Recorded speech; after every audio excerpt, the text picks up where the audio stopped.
Ilonggo. Please subscribe And like and share. Eh mga kababayan, may lumabag na rito.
We are very good po. Nandito po yung ating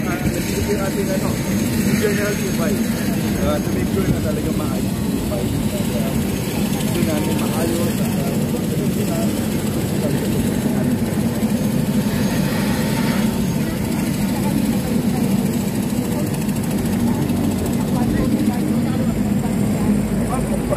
tuloy-tuloy po kami.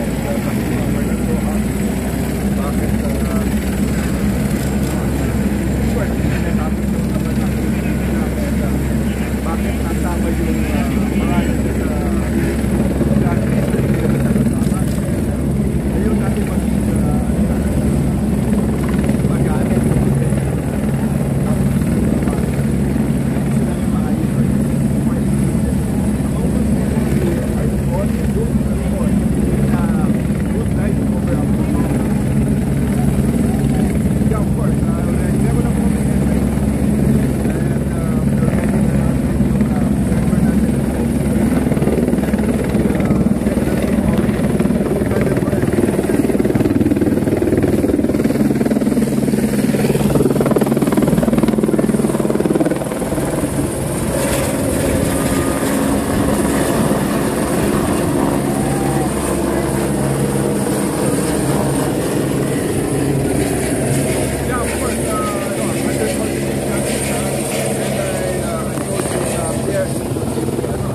DPRM na protect si Mendoza.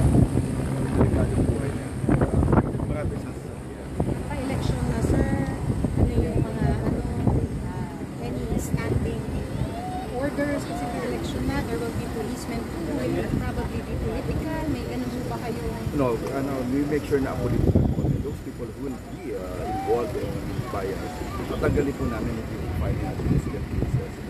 Yan po yung guidance po. Make sure na maayos po ang PNP natin. Thank you, General. Salamat. Thank you.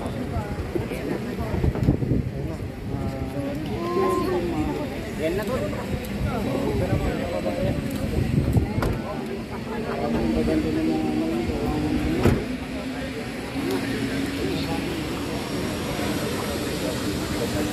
Yan na. Lumipad na rin yung ano. Ito.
ang pinagbabawal lang yung pagpasok ng marami. So meron sa nililimit lang na COMELEC yung papasok dun sa filing area. But we're making sure that the vicinity of the Manila Hotel is safe for everybody. So lahat po na magpa-file for the building. Madaming police kayo kapitol. Yes, we have a sufficient number of security personnel deployed here in support of the PSPG who are inside to secure those who are filing their candidacy. May orders po sila sa Yes. May mga orders po sila or pamakaral. Pagdating naman dito, wala namang protest dito. They're here to support their candidates.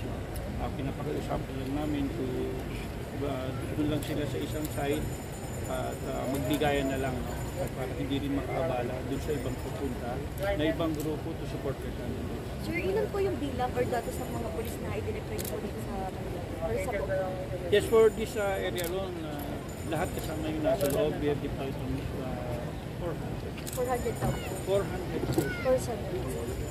Sir, para po kayo naman sa orders po? Napapakiusapan naman so far, no? Wala naman tayo nagiging problema. As of this moment, napapakiusapan natin, papasabi naman natin sila. And nandito naman sila para supportahan niya. Walang arresto kami, sir. Wala naman kasi pinapakiusapan naman.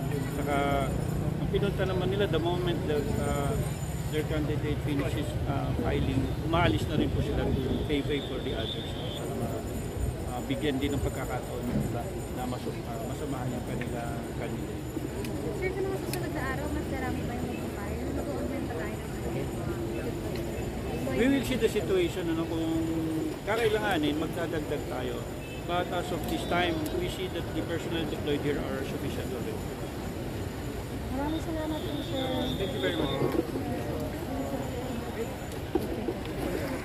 Municipalities in the country that has no fire trucks at maraming mga barangay ang wala pang mga ambulansya, no? So, kapag meron pong napatutok dito sa mga alikain natin, maaasahan ninyo na ang bombero ng Pilipinas ay nandyan po para inyong masandunian.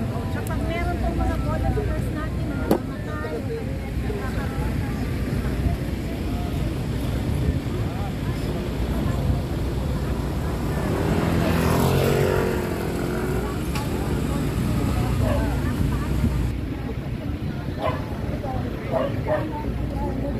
agenda na gusto natin isulong ay ang pagkakaroon ng Provident Fund para sa kanila kung saan may namatay, may nagkasakit sa kanila, sa mga volunteers natin ay meron tayong nakatugot na pondo para sa kanila kasalahan.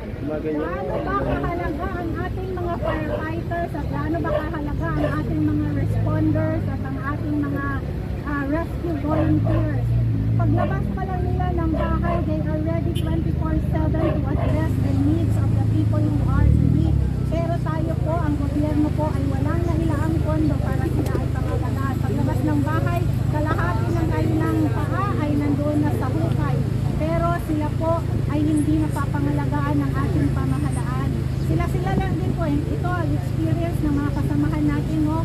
Recently, may namatay tayo na kasamahan na bombero, volunteer po, dahil nag-responde sila sa sunog. Pero ang nangyari po, they are dependent on the local government units kung kailan sila matutulungan at saka dun sa mga fellow volunteers nila na nag-aambag-ambag. Whereas if there is a provident fund that is set aside for them, ito ay matutulungan natin. Isa pa sa mga nais namin isulong ay ang tax incentives para sa ating mga nag-donate ng fire trucks at saka ng mga ambulansya and all other kinds, mga motor na ginagamit sa emergency situations, no, na dapat ito ay bigyan ng tax incentive ng ating pamahalaan. Marami din pong cases ngayon na merong mga gustong mag-donate ng fire trucks and rescue vehicles dito sa ating bansa, pero nahihirapan po because of all the restrictions natin. And dahil wala nga pong nagsulong at walang boses ang ating mga voluntaryo, ngayon po ay magkakaroon na po sila ng boses sa pamamagitan ng ang bombero ng Pilipinas March. For the record, Undersecretary Astradel Pimentel Naik, number 1 nominee of the Committee Party. Thank you. Thank you, ma'am. Thank you po. mga kababayan, ito na yung pagkain. Kukuha tayo ng pagkain mga kababayan. At siyempre, kailangan natin may tatak. Sana namimigay ng pulburon, di ba? Pulburon lang ang kaya. Si Sarah namimigay ng pulburon. Ayan, so ito po mga kababayan. Oo, wait lang. Pipila tayo doon. Ayan oh. Ayun, may chowking din pala doon mga kababayan. Wala, tara, dito tayo daw. Jollibee daw kami. Halika na, halika na. Halika na. Oy, sorry. Tara, Jollibee tayo. Jollibee kami. Ayan, so ayan, Jollibee kami, Jollibee. Jollibee kayo? Oo. Ayan. So pipila ho kami sa Jollibee mga kababayan. Ayan.